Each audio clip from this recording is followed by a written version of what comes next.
We are joined now by Senior Advisor for National Security and Foreign Policy, former Acting Director of National Intelligence, among many other things, Rick Grenell. And Rick, we're going to start this one off with a pretty interesting story that came out over the weekend, and that is that China, you have a couple different players in this space. Maybe you don't want to hear these three together, and it is what happened. China has broken an agreement between, some longtime rivals of Saudi Arabia and Iran, and I wanted to get your thoughts about that when China is the one trying to cool tensions and what that could mean on the global stage. Well, it's very troubling. I don't accept any of this premise that somehow China is now leading in the Middle East. I think that they are trying to make a move, and they've been trying to make a move around the world in a lot of different places.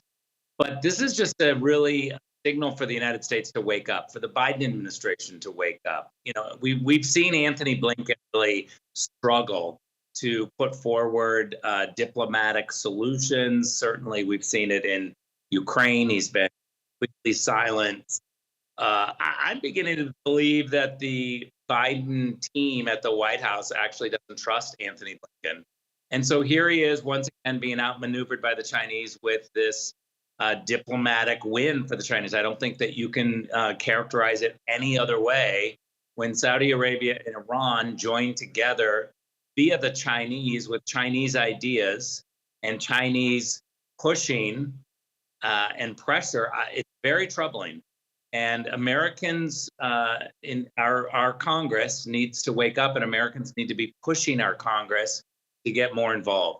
I'm very uncomfortable with allowing the Chinese to make this move without having a move from the Americans and from the State Department. Rick, one thing that concerns me is during the previous administration, things that you were very much a part of, the Abraham Accords, they were historic deals of bringing Gulf states together with Israel in new diplomatic relations in things that we had not seen for forever. And it was historic.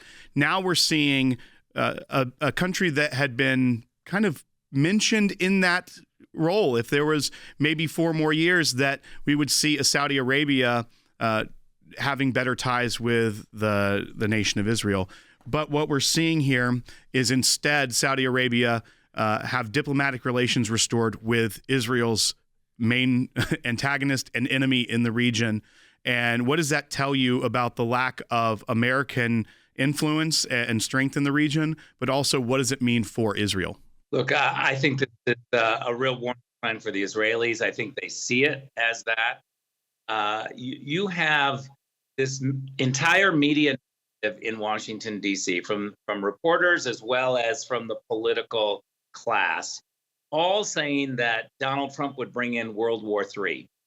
The reality is that Donald Trump brought peace and Joe Biden brought in the beginnings of World War III. This is, I can't say it any other way other than a disaster for America on the world stage. We've dialed back. We are allowing our allies and others to really go unprotected. When you see Saudi Arabia and Iran joining forces with the Chinese, this is a red alert. This is a huge warning. Antony Blinken should be fired. He's demonstrated multiple times that he doesn't know what he's doing. He is unable to put forward peace agreements. And we see the world getting in more chaos because of this Biden team. I mean, let alone the banking problems that we're having this weekend.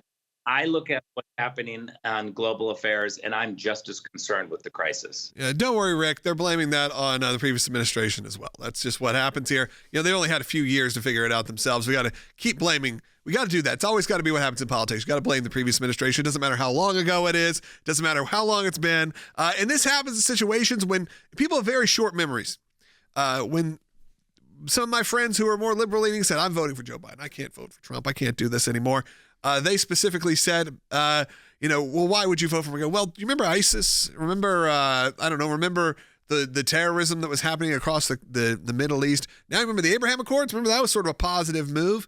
And guess what's going to happen? 6 months from now, you're going to start hearing about ISIS again. You're going to start hearing about terrorism again. You're going to start having this world in chaos. And what happened? From different threats this time, not only those threats, it starts popping up because it seems to be that this policy just brings that right back. But Americans have very short windows in terms of almost trauma, where they're like, they forgot that during the Obama years, how crazy it was when it came to terrorism, and how quickly that ended during the Trump years, and how it was almost a shock to them that this could ever come back. Look, I think that you're exactly right that what we have going on right now is not only chaos on the world stage, but massive spending from the U.S. taxpayer. We're paying to the tune of billions, hundreds of billions of dollars for the war in Europe. And we now see that this entire situation is making us less safe. You look at the police, you look at our border and the crisis that's happening in South America because of this. You look at the Pacific with China bullying Taiwan. I can't think of an area of the world that is less secure under Joe Biden. Rick, you mentioned the bank crisis over the weekend, and I wanted to get your thoughts on that, as they did try to push a little bit of the blame on the previous administration, but when in reality we've seen uncontrolled government spending, out of control Biden inflation, and then we see the Federal Reserve having to try and keep up by raising interest rates at an unprecedented and historic rate. What were your thoughts when you saw this happening and the Biden administration's response today? My first thought was I was hoping East Palestine had a bank. Maybe if they did, they would be bailed out.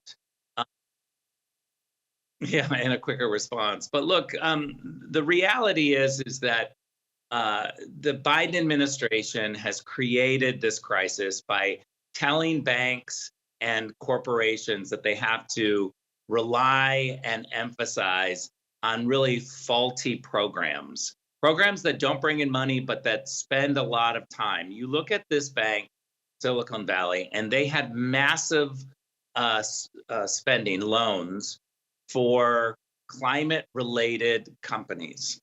You know, we're talking to the tune of 1,500 alone on the climate and energy issues. And then you look at their programs, and they had, diversity, equity, and inclusion officers. They didn't hire a risk manager for a very long time, but yet they were advertising for more DEI positions. They had the emphasis.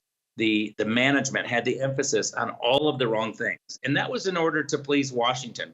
When Washington comes forward and says you got to have these diversity, equity, and inclusion programs, and then you have banks racing to do that while canceling anyone who's related to the Second Amendment or canceling anyone who's a conservative, I think that your priorities are in the wrong place. And lastly, I'll just say this.